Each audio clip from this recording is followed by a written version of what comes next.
Tess was involved in a project, and what they did, the researchers invested in equipment, Wellingtons, and what else was it, Tess? Little colourful umbrellas. You know, Oh, yeah. Like wet play. Yeah. Wet play kit is like quite expensive. Yeah, so it was a way of investing back in the community via the research. And has anyone got any? Rob? Through some of the work that we've been doing, I mean, we've noted it's really, really important to be able to pass some resource on to the people that you're working with. So in the case of the peer researchers, they were all paid to be doing the peer research, and also there was money that flowed through to the organisations that were supporting them. Also, I'd say when we've done engagement work through Healthwatch Southampton, what we found is if we're working with small community organisations, by kind of giving them some small financial incentives, they've got a lot more excited about working with us. So I think, yeah, that point of having some resources that can go through to the participants or organisations is really important, because they're involving, those groups don't just run on fresh air. So what are the tricks? I mean, one of you, I can't remember, mentioned that some of the participants were on benefits, and so actually kind of taking part there was a real barrier. What are the tricks that have the panel employed in order to get around that and to find, I take the point about Wellingtons and umbrellas, that's probably one, but I mean, are there other ways around that in terms of financial reimbursements and things?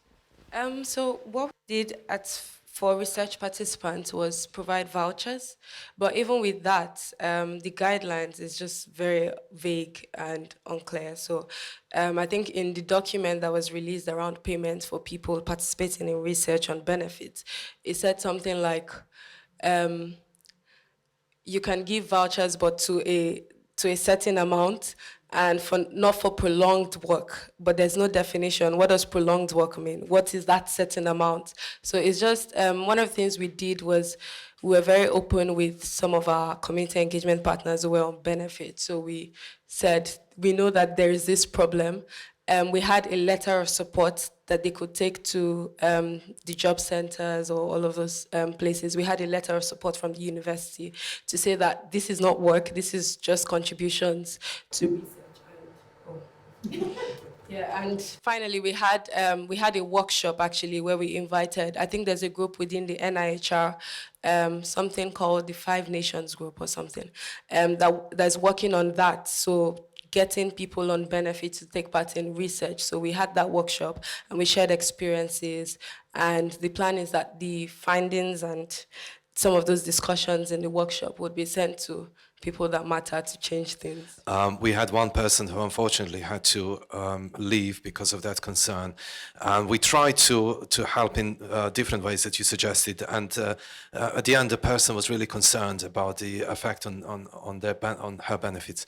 I think there's a wider point here that we may want to consider together, kind of voluntary sector, public sector, community organizations, is how do we work with organizations such as the Job Centre or DWP, Department of Health, Work and Pensions, to kind of lobby and to try and present to them that people who are getting involved in research, community-based research, should not be penalized if they're receiving benefits and they're receiving some remuneration, some kind of contribution, financial contribution. I think it's gone.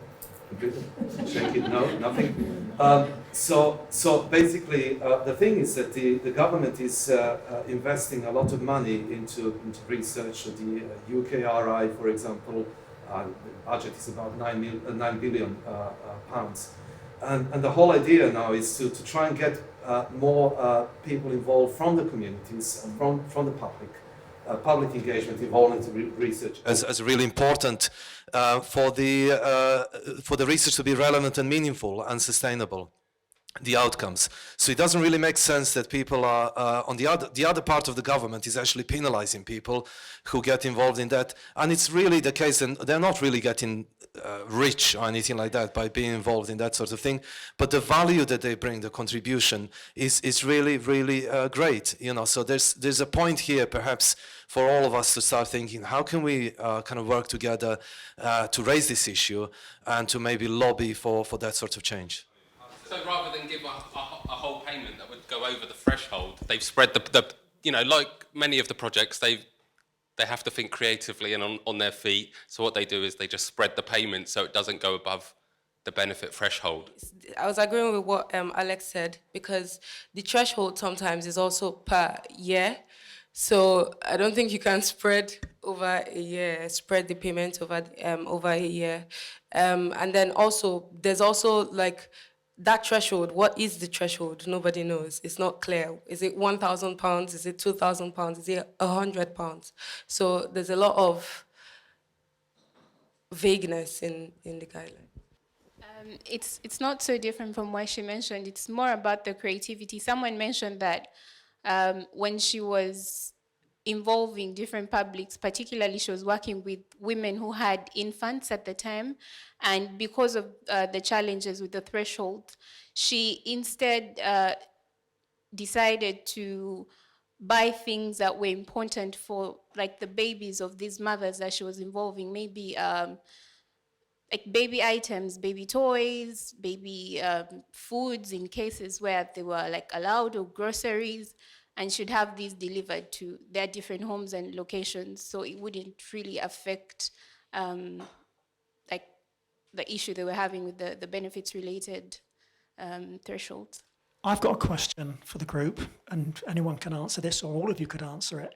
It's, aside from the finances, what was one barrier, the main barrier that you came across in terms of doing your research, your co-production, your participatory research, and how did you address it? So I guess we haven't really addressed it yet. We're still working at it, and that is, as I said, kind of reaching the people that we can't reach. So we've put out adverts, and we've advertised the group, and we've sent out targeted invitations for people to join the group. But we still can't reach certain groups. So we're looking for parents of children with a cochlear implant, but parents are hard to reach. They're really busy. They've got jobs. They've got children. What time would be best suited for them to have a meeting? Would it be in the evenings? Just things like that. And we're still coming across these challenges, and we're still trying to work out the best ways to involve people at different stages of their life. So another group would be children or teenagers, and finding out their experiences. They're notoriously hard to get to. So I guess I don't really have an answer. It's just there's some of the challenges that we're facing, and I guess again it's just going to be creative. And it's at the moment we're just working. This is no good. Sorry. Oh, there we go. It's when I speak badly about it. But I think one thing that we have done is we've got a group of people that are willing to be involved, and then we're going to work with those people and use their ideas and learn from them to work out how we can actually access other people. So I think having a steady group in the first place of patients and carers, and then work from there to increase the reach. I guess that would be what we've done, is to set up a group first, and then we'll expand. But we've got the foundation now, so. One thing that we found with trying to engage with some voluntary sector organisations was their capacity to be able to get involved, because they're so busy doing other things, and actually they might be really tied down into local government contracts, which means that all of their time and resources is going on the delivery of that, and they don't necessarily have the wriggle room to be getting involved in certainly with the CPAR project that we did earlier this year. So I think that kind of time capacity, not just financial resources, can be a challenge. Haven't got an answer to it though. The CPAR research that we mentioned and Rob just mentioned is really interesting case, because there are so many relationships really to manage. And that meant, so basically, we've got the public health team, Southampton City Council, we got the Young Foundation, which is providing this training expertise. We've got Southampton Voluntary Services. We have 5 organizations from the voluntary sector who recruited 15 peer researchers, like a cohort. So you have these relationships between the organizations who recruited researchers. You have relationships between the team of researchers, because they, for the first time, many of them, they come together. They're totally unknown to each other before this program, and then relationship between us, a training company. So What really is important here is to have a really clear lines of communication and regular meetings and kind of updates. So that's what we had, and I'm really pleased to say that we've come kind of to the end with one person who had to leave because of the concern around benefit, but all in all, it's been a really kind of interesting experience, and this is something that we are kind of doing for the first time, and we have lots of learning. There's going to be proper reflection and review and evaluation, but yeah, it's been amazing, and obviously managing those relationships can be a bit challenging. So first of all, I'd like to say I really enjoyed all the talks, but I suppose the one that gripped my attention was the one that was relative, and that was the implants, because my wonderful dad, who's 85, and anyone knows me, they'll know that I rabbit on about him all the time. He's got a hearing aid, and quite often when I ring, he's talking to me, but he's got the wrong, he's got his phone to the wrong ear, etc. So I spend my life going, dad, dad, dad, dad, like that. So anyway, so I wondered, at what age is it unwise to have an implant? That was the first question. Secondly, we now know, and certainly sort of throughout COVID, it sort of showed us that there is quite a big difference within race. And so with black people, we tend to be more prevalent to things like high blood pressure, and that we know can be triggered through environmental sensibilities or sensitivities. So I wondered about that. These were just the thoughts crossing my mind as you spoke, and it was a wonderful talk. And then last but not least, you've kind of touched on it already, but I wondered how you approach, how you include the older black generation. What have you done to sort of bring them on board, just out of curiosity? Not that we are the only race at all. I was just curious. First of all, thank you for the question. I'm not answering this in the capacity of a medical professional or anything like that. If you look on the website of the audio implant service, you'll find most of the answers. From memory, they were implanted people in their 90s. So I think your father should be all right. With regard to bringing people into implants, there is an NHS qualifying criteria. And you've got to have a hearing loss at certain frequencies of something like 90 decibels. And if you haven't got that, then you don't get in. And it doesn't matter if you're white, black, sky blue, pink, or anything else.